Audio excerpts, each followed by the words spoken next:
വെളിപ്പാട് പുസ്തകം 14 അധ്യായം 8 മുതലുള്ള വാക്യങ്ങൾ. രണ്ടാമത് വേറൊരു ദൂതൻ പിൻചെന്നു വീണുപോയി തന്റെ ദുർനടപ്പിന്റെ ക്രോധമദ്യം സകല ജാതികളെയും കുടിപ്പിച്ച മഗതിയാം ബാബിലോൺ വീണുപോയി എന്ന് പറഞ്ഞു.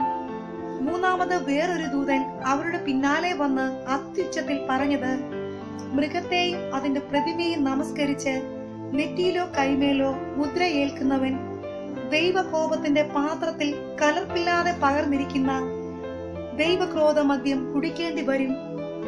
വിശുദ്ധ ദൂതന്മാർക്കും കുഞ്ഞാടിന് മുൻപാകെ അഗ്നിഗന്ധങ്ങളിൽ ദണ്ഡനം അനുഭവിക്കും. അവരുടെ ദണ്ഡനത്തിന്റെ പുക എന്നേക്കും പൊങ്ങും. മൃഗത്തെയും അതിന്റെ പ്രതിമയും നമസ്കരിക്കുന്നവർക്ക് അതിന്റെ പേരിന്റെ മുദ്ര ഏൽക്കുന്ന ഏവനും രാവും പകലും ഒരു സ്വസ്ഥതയും ഉണ്ടാകുകയുമില്ല. ദൈവകൽപ്പനയും യേശുവെങ്കിലുള്ള വിശ്വാസവും കാത്തുകൊള്ളുന്ന വിശുദ്ധന്മാരുടെ സഹിഷ്ണുത കൊണ്ട് ഇവിടെ ആവശ്യം. ഞാൻ സ്വർഗത്തിൽ നിന്ന് ഒരു ശബ്ദം കേട്ടു. അത് പറഞ്ഞത്, എഴുതുക, ഇന്നു മുതൽ കർത്താവിൽ മരിക്കുന്ന മൃതന്മാർ ഭാഗ്യവാന്മാർ. അതെ, അവർ തങ്ങളുടെ പ്രയത്നങ്ങളിൽ നിന്ന് വിശ്രമിക്കേണ്ടതാകുന്നു. അവരുടെ പ്രവൃത്തി അവരെ പിന്തുടരുന്നു എന്ന് ആത്മാവ് പറയുന്നു. പിന്നെ ഞാൻ വെളുത്തൊരു മേഘവും മേഘത്തിന്മേൽ മനുഷ്യപുത്രന് സദൃശനായ ഒരുത്തൻ തലയിൽ പൊൻകിരീടവും കയ്യിൽ മൂർച്ചയുള്ള അരിവാളുമായി ഇരിക്കുന്നതും കണ്ടു.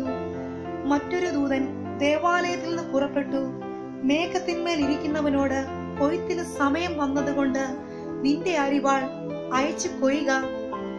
ഭൂമിയിലെ വിളവ് വിളഞ്ഞുണങ്ങിയിരിക്കുന്നു എന്നുറക്കെ വിളിച്ചു പറഞ്ഞു.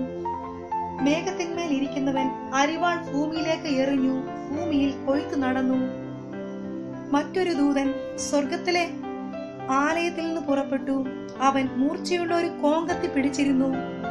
തീയുടെ മേൽ അധികാരമുള്ള വേറൊരു ദൂതൻ യാഗപീഠത്തെങ്കിൽ നിന്ന് പുറപ്പെട്ടു. മൂർച്ചയുള്ള കോങ്കത്തി പിടിച്ചിരുന്നവനോട്, ഭൂമിയിലെ മുന്തിരിങ്ങ പഴുത്തിരിക്കാൻ നിന്റെ മൂർച്ചയുള്ള കോങ്കത്തി അയച്ച് മുന്തിരിവള്ളിയുടെ കുല അറക്കുക എന്ന് ഉറക്കെ വിളിച്ചു പറഞ്ഞു. ദൂതൻ കോങ്കത്തി ഭൂമിയിലേക്ക് എറിഞ്ഞു. ഭൂമിയിലെ മുന്തിരിക്കുല അറുത്തു. ദൈവകോപത്തിന്റെ വലിയ ചക്കിലിട്ടു. ചക്ക് നഗരത്തിന് പുറത്ത് വെച്ച് മെതിച്ചു. ചക്കിൽ നിന്ന് രക്തം കുതിരകളുടെ കടിവാളങ്ങളോളം പൊങ്ങി 200 നാഴിക ദൂരത്തോളം ഒഴുകി. ആമേൻ.